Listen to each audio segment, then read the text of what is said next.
Willkommen, bienvenue, welcome once again to our final property live stream of the week. Goodness, it's been quite a week so far. But today, I'm afraid all of you need to batten down the hatches because Hamish has a bee in his bonnet and is about to let it loose. Hamish, what's to do? Well, first of all, it would help if I knew what the title was. Which That old yeah. I'll tell you, Grenfell, Outrage, and questions of real safety. I would ask of everyone, actually, good afternoon to you all. Of course, welcome to Cladding Matters. We always have a promotion, a written promotion that actually goes out on LinkedIn and various other channels. It goes out on WikiWam, UK Property Network, and it also goes out, I guess it goes out too. Yeah, big shout out to WikiWam and of course Silas J. Lees, who is a long-time supporter and collaborator. Yes, quite right. So basically, it goes out onto all of those, which is sort of rather good to see. So good afternoon to those as well as those on LinkedIn. But before I go much further, what I'd like to mention our colleague and regular contributor, Stephen Day. Now, Stephen's unable to join us this week, and that's as his family are dealing with some serious health issues. So our thoughts are very much with him and the family at this time. Yes, absolutely. Our thoughts are very much with you, Steve. I mean, the great thing. I mean, Stephen's brought the lived experience of residents at Royal Artillery Quays into this program so many times. His willingness to raise questions about safety on behalf of the building, on behalf of not just all the members living in Artillery Quays, but anybody living in a similar situation throughout this country. And it's not just England and Wales. We're speaking about people in Scotland and people in Ireland as well. So it's wherever this style of plastic cladding or cladding that is made of composite materials that burns so easily and then drips down floor to floor, causing potential disasters in the same way that Grenfell was. Quite right. And Steve is, as you say, I call it locked in. He can't really sell, he can't sublet, and he can barely insure it. And on top of that, the leaseholder is effectively piling on extra yearly charges on top of everything else. So it's really quite a horrendous situation to be in. But I mean, absolutely, and it's through Stephen's willingness, even being almost assaulted, but not sort of fully, not verbally. Certainly accosted. Yes, he's been accused of harassment. He's been denied the opportunity to speak in council meetings. In fact, the head councillor there, because we're getting so many complaints, he has actually limited the number of people allowed to speak at council meetings now, limited to the length of time. It's a ludicrously small, something like 3 minutes maximum to raise an issue. And because this issue should be read, the only time they had an opportunity, it was actually meant to be contained within the meeting. One of the people within the meeting who spent 45 minutes speaking about a load of tripe would not let the residents or Steve or anybody speak about what the main issues were to do. Is that a form of filibustering, isn't it? Absolutely, because there's only a certain amount of time dedicated. It's a bit like question time, isn't it? Which Starmer will use the opportunity, because you see him he'll turn around and he'll sort of say, and he'll be speaking to his wonderful sort of people. Instead of answering the question, he's telling his wonderful people what a fantastic and wonderful leader he is, and at the same time encouraging various members of his own party to speak up upon the subject to prevent time being spent on the accusations of being headed towards him. Now, I'm not suggesting that the said council is like that, but when you actually sort of think about the fact that one of the members of the council, for daring to speak about residents and residents' needs, was actually forced to resign. How And dare they represent their residents? How dare they? oh, dear. Mind you, they did lose that seat, which was rather good. And what happened when one of the few people, not a member of the Labour Party, you might add, because this is an ostensibly a Labour council, when this one particular character who was standing up and trying to support Steve and his residents, when he resigned, the local Labour Party parachuted in somebody from completely outside of the council to represent those residents, and they haven't seen hide nor hair of them in Royal Artillery Quays. And on top of that, he's been publicly accused in writing of harassment. And one of those which is people, not fair. He was simply addressing the members of the council. That's all. And it's just, I think it's pathetic and takes away from the very thrust of the important topic that he's representing. well, of course, one of the sad things is this is meant to be a council that is representing its members. The fact that they're Labour councillors, yeah, fine, we can accept that.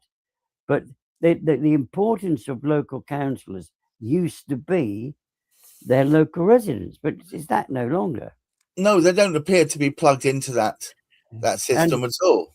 Now, when we actually consider one of the major issues that we have actually is to do with the standard of remediation of those particular buildings, which is what Steve's standing up for.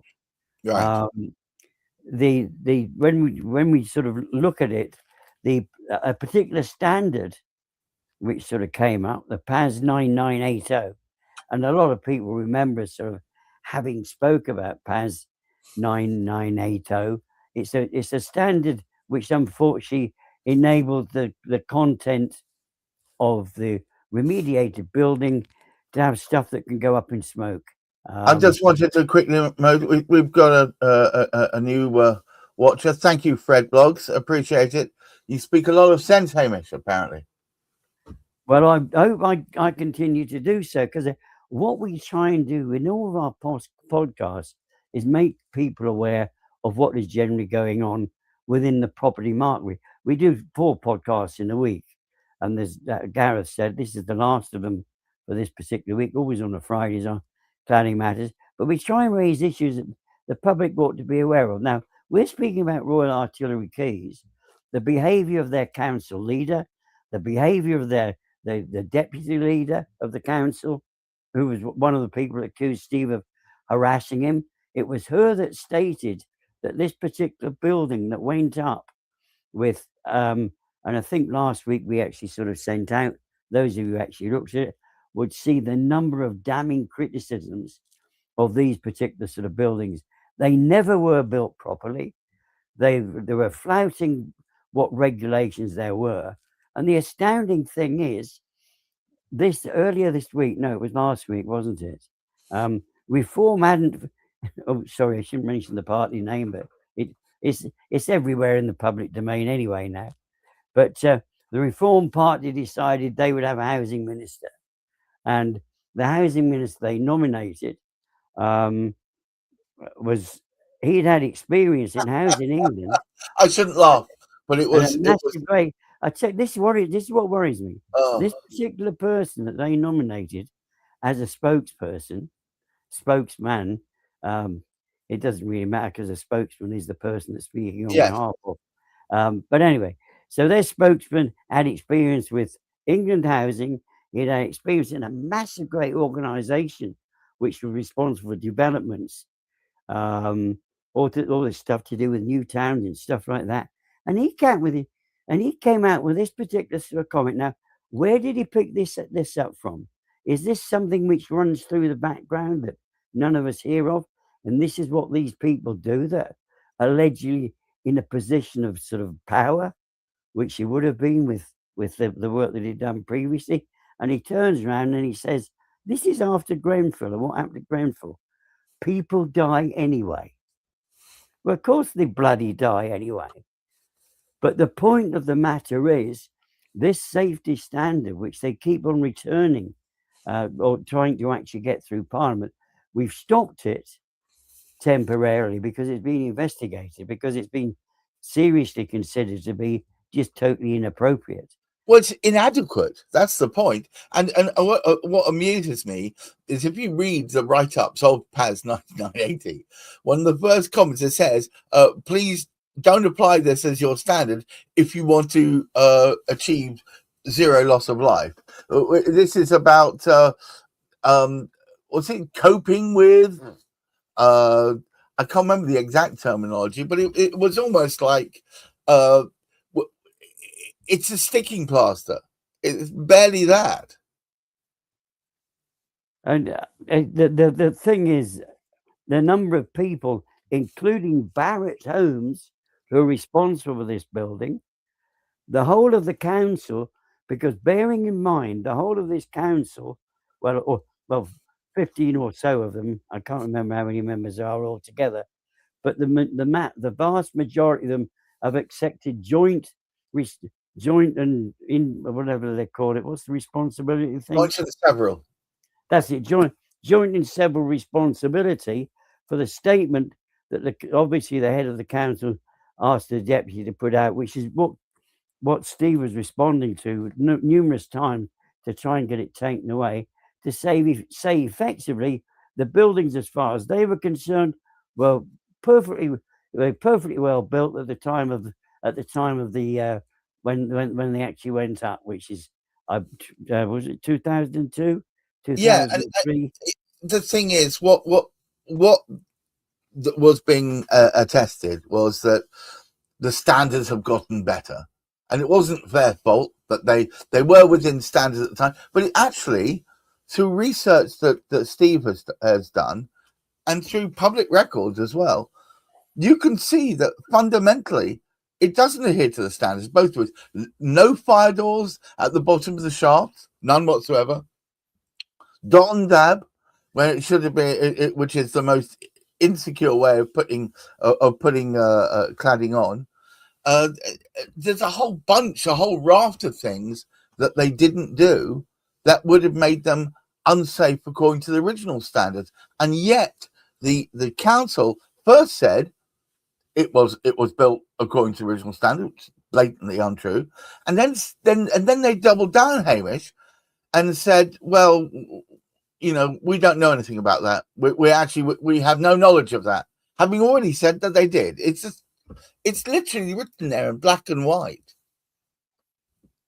I think sadly, I mean, situations like there are at Royal Artillery Keys,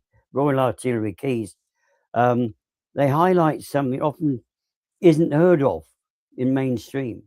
But I mean, when you think about it, very, very simply, when the residents are actually, when they're asking about the safety of their building, they should receive genuine response from the council, right, and an interest in the concern. Now, what was said about Grenfell, if we recollect, that the council themselves were responsible, not our current council. No, there hasn't been a fire there yet. But one of the biggest challenges was the council at Grenfell had received complaints from residents, but chose to take no action. right. Now, this local council here differs slightly. They've had this concern raised by the residents, but they have actually denied that there's any reason for this concern. As a whole, they have denied, as we said, joint and several responsibility. So they've admitted that if anything goes wrong, that has been made known to them, because they've been told about all these things. They've you can't believe this. All 15 or so of these say they've agreed to the fact that it's perfectly all right for this fire risk material to be retained on the property. It's being remediated. So having put up with 2 years of total, sort of enclosure as they've Yes. got. They're shrouded because the remediation is going on now. At the end of it, they have still got serious issues. They've still got fire risk. They've still got all these serious financial burdens because of the cost of insurance and all the rest of it. And surely these people have a right. They've got a basic right, but they really need a safe. They should be able to live in a safe place. You would have thought that it is a fundamental human right for wherever you're living to be deemed safe. And this is not getting into the complex Human Rights Act or any of those. This is just basic common sense. If you're going to have somewhere to live, then it should basically be as fireproof as can be. And yet, even as they were following what the supposed PAS 9980 precepts were, they would have ended up leaving these big panels called XPS panels, which are made out of polystyrene foam, little better than firelighters, on the sides of the building. It specifically on the shaft. It makes no sense to me. Yet it just seems that in order to appease perhaps builders who want to go ahead and build as quickly as possible, and as cheaply as possible, it gives them license to not look very deeply at what they're doing. And that's putting it politely. It just seems nonsense to me, Hamish. Well, the thing is, Grenfell itself wasn't fate. It wasn't necessarily inevitable, but it was as a consequence of the failures in construction materials, cutting corners, and oversight, and that cost 72 people their lives. Now, political leaders were quickly to condemn the language that was used. However, if you like, the concern of the public was a major issue, which should have been taken note of. And each of the suggestions that people came up with, there were some massive discussions at the time. Still, nobody's been held responsible for the Grenfell fire. But it's great that our Wonders Council, responsible for Royal Artillery Keys, are accepting responsibility. Wonder how much that will cost them if something does actually go wrong. Eye-watering amounts, because they are effectively saying, there's nothing to see here. It's all good. Now, yeah, I mean, we should ask this question. We have had nobody. There's an open invitation to anybody who's listening in, whether they be council members, whether they actually sort of be politicians, whether they be experts. If anybody can come in and justify the way that this is being handled by the council, we are more than pleased to have them come along and explain. I promise they will get a warm reception. I will not make any snarky remarks. Well, maybe one or two, but the point will be, we want to get their side. If they've got a side to present which shows why Steve and other people, for instance, in Royal Artillery Keys, other blocks. I mean, Hamish, we're talking there are over 10,000 similar locations around the country that have potentially similar problems to Royal Artillery Keys. And it's just an accident waiting to happen. Well, I mean, fortunately, the majority of these councils aren't taking the same attitude as those at Royal Artillery Keys. But it's, I mean, probably really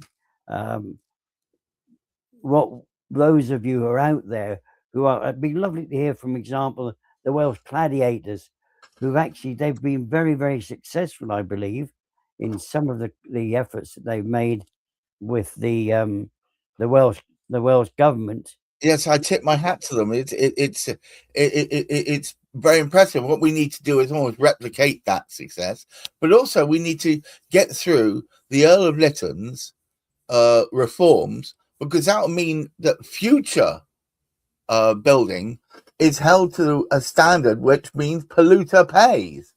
If at the moment there's no onus on the on the original builder to go back and replicate this stuff. It's not directly attributable, and it needs to be there written into law that if you build something which proves to be unsatisfactory, you are duty bound and need to dip your own hand into your own pockets to fix it. Absolutely ridiculous.